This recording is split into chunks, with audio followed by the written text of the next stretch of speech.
These days, I manage to see my younger brother, who lives in Brooklyn, about once a year, and at some point on those occasions, I find myself sidling up to him and saying, "I am so sorry."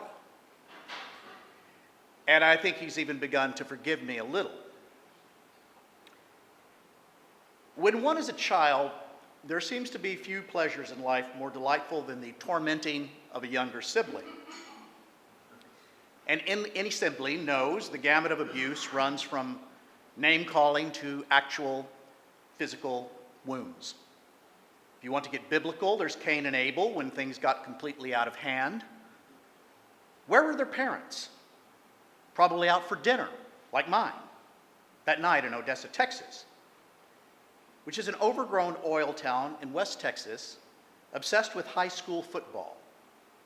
It is a region so devoid of trees, there is a town actually named No Trees.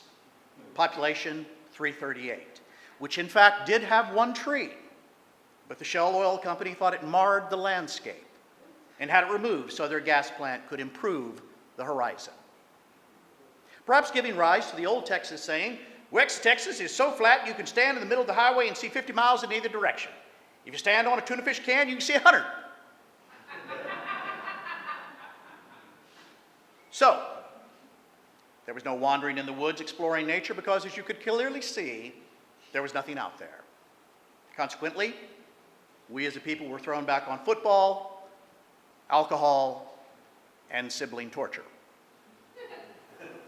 I'd been adopted at 2.5 years old by a doctor and his wife and I had very little to say in the matter, but I pretty much had the run of the place until my younger brother surprised us all by showing up.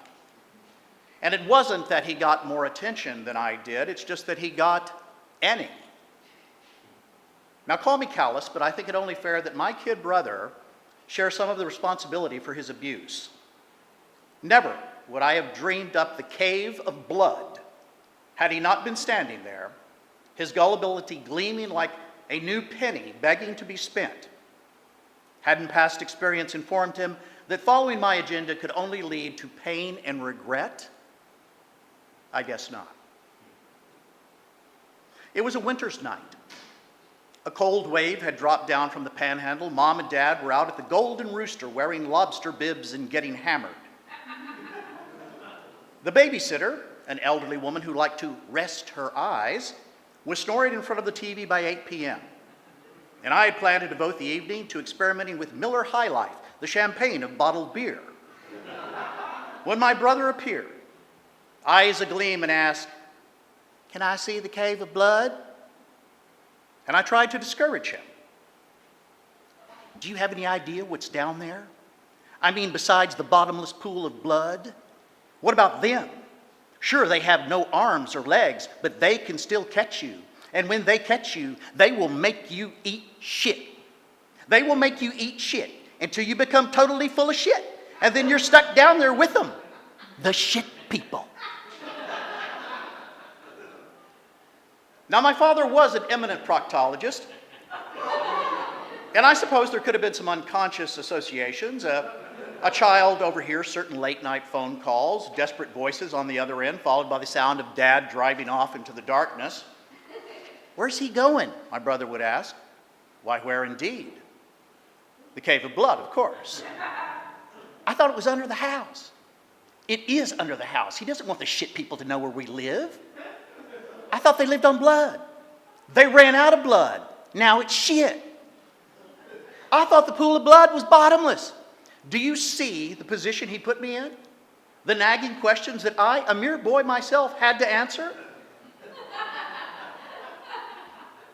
Basically, my kid brother was calling me out. He wanted to see this alleged cave of blood or tell me I was a big fat liar. So I told him he better prepare himself mentally with 10 minutes of prayer, while I got very busy art directing the cave of blood, which of course did not exist. All he knew was you entered through the bathroom, of course. First, I locked the door connecting the bathroom to his room. Then I pulled the curtain on the bathtub and turned on the shower full blast. Hot water, clouds of steam. On the opposite wall, there was a long tiled countertop, and just above it ran a mirror that rose to the ceiling, reflecting everything in the bathroom. I dug up an old cheesy Halloween skull mask with a black one-piece tie around the neck pajama, painted bones. And they were hung from the shower curtain rod where they moved slightly in the billowing clouds of steam. With Mom's lipstick, I made bloody red handprints across the counter, and from a bottle of Dad's hair tonic, Vitalis, I poured a series of puddles onto the tile countertop on the floor, struck a match, and lit them. And with the lights off, the flames from the burning candles were reflected in the mirror, doubling the effect, a forest of flame. I switched off the lights in the hallway. I closed the door to the bathroom, and behind me I called out, "You done praying?" And he appeared wide-eyed at his bedroom door. "No telling Mom, pinky promise. Once you step through this door, there is no guarantee you will ever come back." He nodded. "If you're scared, you don't have to do this." He shook his head. He wasn't scared. "Okay, then step inside." I slowly opened the bathroom door. Puddles of flame flickered. The glow multiplied and reflected in the mirror's haze. The bloody handprint smeared across the counter. The skeleton costume wavering in the eerie fog of steam. Now allow me a moment to describe my brother's face. After all this is when you know your efforts have borne the sweet fruits of shock and awe. You know that look that involuntarily comes over people's faces when they find themselves plunged suddenly waist deep into ice cold water? How they struggle to lift themselves by waving the shoulder, and their mouth is sort of curdled around, catching their breath? Well, that's the look on my brother's face as his feet reversed themselves, seeking traction on the slippery floor. "Shit, people!" he cried, and he fled down the hallway. And I was helpless with laughter. I was incapacitated with laughter. I laughed so hard, I leaned on the counter to support myself, and in doing so, I knocked the bottle of hair tonic off of the floor, still laughing, which fell and shattered against the floor, and the liquid spread to the burning puddles, and a blue tongue of flame leapt up the shower curtain and caught fire. Nothing clears the mind like panic. My thoughts compressed around a central theme. I burned down my family's home. It was worse than when my sister ran over our dog, but that's another story. My immediate plan of action was no plan at all, but executed by my body before my brain conceived it. Football! I dove at the shower curtain, tackled the enemy, tore it from the rod. Yes, it was on fire. Yes, it burned. Yes, the water was hot. Yes, it burned too. Hands singed, arms scalded, but the fire was out. I cleaned up. I buried the shower curtain in the back alley like a corpse. I sprayed myself down with solar cane and slid myself into the bed, where I began constructing a lie about a science fair project gone awry. I heard their car pull in, and when Mother opened my bedroom door, I pretended to be asleep, but she was having none of it. The light banged on. "What have you done to your brother? He won't use the bathroom. He won't even go in there. What did you do? What did you do?" "What?" "Nothing. I didn't do anything." "Why is he scared of the bathroom? And what's that smell? Did you light a firecracker in the bathroom again? I'll grant you till Christmas if he wets the bed, mister."